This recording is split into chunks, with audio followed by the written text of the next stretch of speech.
बड़े साद लागे है फागुन महीना सातो रंगला कोयली तय रंगा लेना।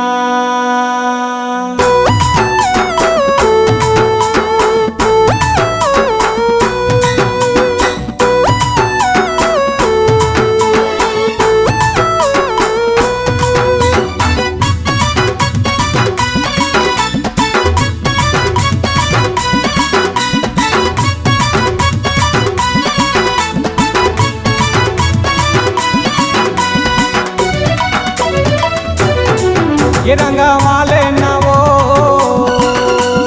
का ये रंगा वाले ना वो रंग माते फागुन रंगा लेना मोरे लवली हसीना रंग लेना ही ना रंगा लेना।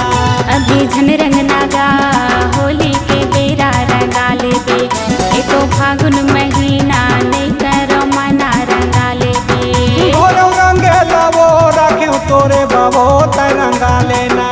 पिचकारी मगा रंग लाली मगा तय झन रंगना ये करीना मोर दुलारी भिंग जाही साड़ी रंगा लेना। अभी झन रंगना राजा हावे गावा दा तय रंग लेबे।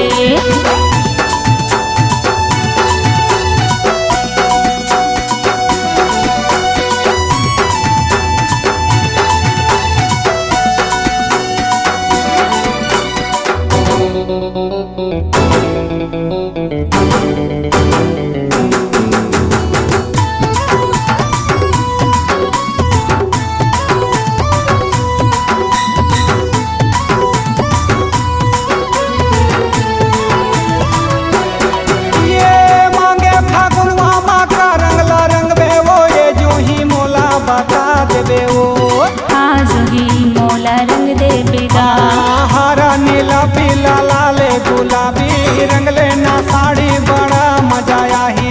फागुन महीना उड़े रंग गुलाल 10 जोड़ी बाजे नगाड़ा के ताल। आँखी में गजरा यो खोपा में गजरा होली के रंग में रंगा लेना अचरा। अरे करता जी सारा या ना रंग वाले मन भर होली मना लेना रंग वाले ना। हाबै होली के तिहार मन मता थे वो धीरे धीरे रंग रंगाए देना। अभी झन रंग नागा होली के बेरा रंगा लेबे ये तो फागुन महीना नहीं करो मना रंगा लेबे।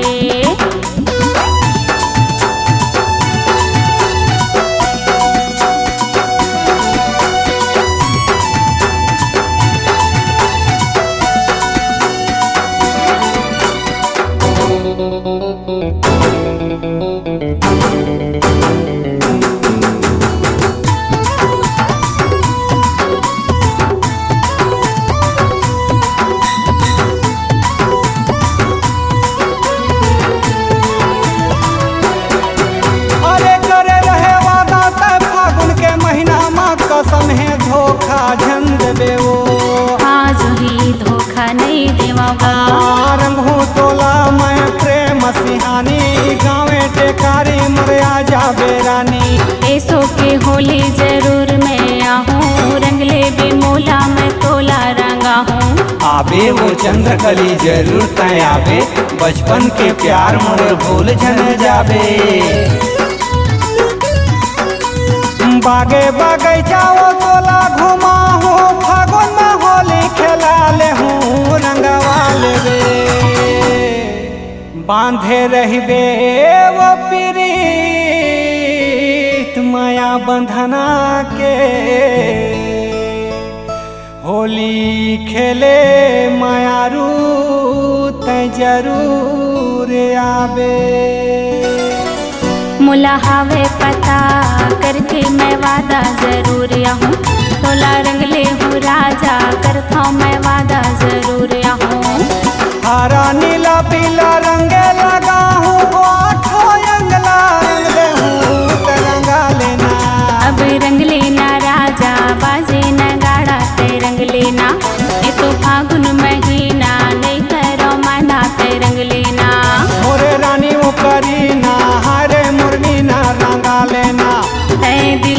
जाने फागुन महीना ए रंग लेना।